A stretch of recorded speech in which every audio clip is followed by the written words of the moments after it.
Hello everyone, very warm welcome to my channel Earnest Physician. I am Dr. Shazia Parveen Siddiqui and today we'll be talking about इस season की सबसे commonest problem है। जी हाँ, हम बात कर रहे हैं हीट वेव अलर्ट्स की, जिससे हो रही सबसे कॉमन या आम समस्या जिसे हम कहते हैं हीट स्ट्रोक, सन स्ट्रोक या फिर आम बोलचाल भाषा में लू लग जाना। ये क्यों होता है, इससे हम कैसे अपना खुद का बचाव कर सकते हैं, या फिर अगर किसी को लू लग जाए तो हम क्या ट्रीटमेंट ले सकते हैं। इस सब को जानने के लिए ये वीडियो को पूरा देखिए और इसे और लोगों को भी शेयर करें ताकि हर कोई इस समस्या से बच सके और गर्मियों में अपने आप को सुरक्षित रख सके। तो चलिए स्टार्ट करते हैं ये वीडियो। जैसे कि आप सभी जानते हैं कि हीट वेव अलर्ट्स जारी हो गए हैं क्योंकि हमारी पृथ्वी का तापमान इस गर्मी में पिछली गर्मी से ज़्यादा है और अगर यही हालात रहे तो आने वाली गर्मियों में हमारे पृथ्वी का तापमान ऐसे ही बढ़ता चला जाएगा। तो ये समस्या सिर्फ आज की नहीं है, तो इससे अवेयर होना आपको बहुत ज़रूरी है। इसलिए इस टॉपिक को मैंने चूज़ किया है ताकि आपको पता चल सके कि हीट वेव अलर्ट्स होते क्या हैं और इससे आप ख़ुद को कैसे महफूज रख सकते हैं। सबसे पहले हम बात कर लेते हैं ये होता क्या है। अगर हमारी बॉडी का टेम्परेचर 104 डिग्री फ़ारेनहाइट या फिर 40 डिग्री सेल्सियस से ज़्यादा हो जाए एक लंबे समय तक, तो हमारा जो हाइपोथैलेमस ग्लैंड होता है, यानी कि हमारे पूरे शरीर में एक ग्लैंड होता है हाइपोथैलेमस ग्लैंड, जो कि हमारे बॉडी के हीट टेम्परेचर को मैनेज करता है या फिर बैलेंस करता है। बट अगर हमारी बॉडी के टेम्परेचर 104 डिग्री फ़ारेनहाइट या फिर 40 डिग्री सेल्सियस से ज़्यादा हो जाए तो हमारा हाइपोथैलेमस ग्लैंड वर्क प्रॉपर नहीं कर पाता और वो बैलेंस प्रॉपर क्रिएट नहीं कर पाता है, जिसकी वजह से हीट स्ट्रोक या फिर सन स्ट्रोक के सिम्टम्स या फिर आम बोलचाल की भाषा में लू लग जाने के सिम्टम्स हमारे बॉडी पे अपीयर होते हैं। अगर लंबे समय तक इसका ट्रीटमेंट नहीं करें तो धीरे धीरे इसका असर हमारे ब्रेन, हार्ट और मस्कुलर सिस्टम पे होता है और इतना घातक होता है कि अगर आपने इसका ट्रीटमेंट नहीं किया तो पेशेंट के लिए जानलेवा भी हो सकता है ये। तो चलिए जानते हैं हीट स्ट्रोक या फिर सन स्ट्रोक कितने तरह के होते हैं। मेनली ये दो तरह के होते हैं, एक होता है एक्सर्शनल और एक होता है नॉन एक्सर्शनल।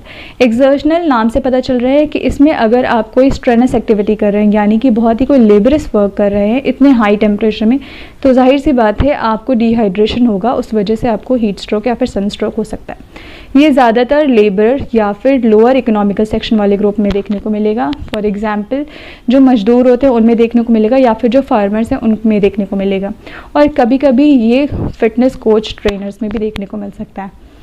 दूसरा है नॉन एक्सर्शनल। नॉन एक्सर्शनल जो है वो उनमें देखने को मिलेगा अगर आपकी बॉडी एक बहुत लंबे समय से यानी प्रोलॉन्ग एक्सपोजर हो रहा है आपका हाई टेम्परेचर पे, तो भी आपको ये डिहाइड्रेशन की वजह से सन स्ट्रोक या हीट स्ट्रोक हो सकता है। तो चलिए जान लेते हैं कि क्या क्या सिम्टम्स या फिर लक्षण देखने को मिलेंगे अगर किसी को लू लग गया है या फिर हीट स्ट्रोक या फिर सन स्ट्रोक हो गया। तो सबसे पहले बात करें तो बॉडी का जो टेम्परेचर है वो 104 डिग्री फ़ारेनहाइट या फिर 40 डिग्री सेल्सियस से ज़्यादा होगा। दूसरा, जब इतनी ज़्यादा टेम्परेचर होगा बॉडी का तो वो हमारे मेंटल लेवल यानी कि मानसिक स्थिति पे भी असर दिखाएगा। तो उसमें क्या होता है कि पेशेंट जो है वो बहकी बहकी बातें कर सकता है या फिर डिलीरियम या सीजर्स के भी अटैक देखने को मिल सकते हैं। और कई दफ़ा ऐसा भी होता है कि हमारा जो मोटर सिस्टम है यानी कि जिस पे हमारा कंट्रोल है, यानी हमारी स्पीच, हमारी वॉक, तो उस पर भी हमारा मोटर सिस्टम पे कंट्रोल खोने लग जाता है, यानी कि पेशेंट बोलते बोलते लड़खड़ाने लगेगा या फिर वो चक्कर खा के अनकॉन्शियस होकर के गिर भी सकता है। साथ ही नोज़िया और वॉमिटिंग के सिम्टम्स देखने को मिल सकते हैं, यानी कि उल्टी आना बार बार। एक तो उसको डिहाइड्रेशन हो रही है, साथ ही उसको और उल्टी हो रही है, यानी कि बॉडी से फ्लूइड लॉस होगा। ठीक है, और देखा जाए स्किन पे तो स्किन उसकी बहुत ही ज़्यादा रेड होगी, ड्राई होगी और गर्म होगी, क्योंकि बॉडी में डिहाइड्रेशन हो रहा है। उसके वजह से जो मसल्स में है क्रैम्प्स के सेंसेशन आएंगे। ठीक है, मसल्स ऐसे लगेगी ऐंठ रही है, अंदर से दर्द होगा मांसपेशियों में। साथ ही इसमें पेशेंट को हेडेक के सिम्टम देखने को मिलेगा, सर दर्द के सिम्टम्स देखने को मिल सकता है, क्योंकि बॉडी में डिहाइड्रेशन हो रहा है। जाहिर सी बात है कि यूरिन आउटपुट कम हो जाएगा, यानी ओलिगोयूरिया देखने को मिल सकता है हमें।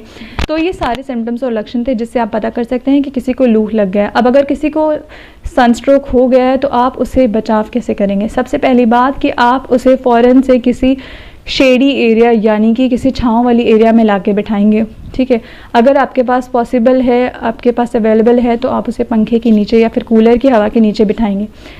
साथ ही अगर किसी ने बहुत एक्सेसिव क्लोथिंग कर रखी है, टाइट फिटिंग क्लोथिंग्स कर रखी है, तो आप उसे लूज़ फिटिंग कॉटन क्लोथिंग्स पहना सकते हैं।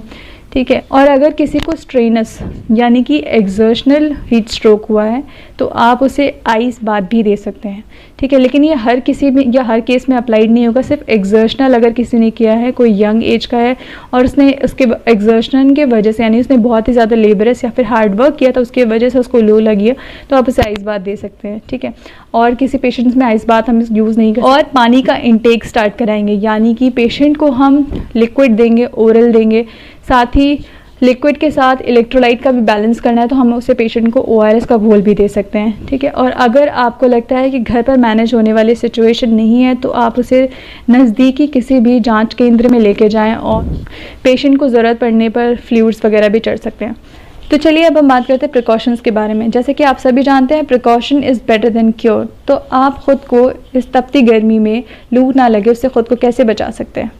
सबसे पहले तो आपको कॉटन लूज़ क्लोथिंग्स पहननी होंगे, ठीक है।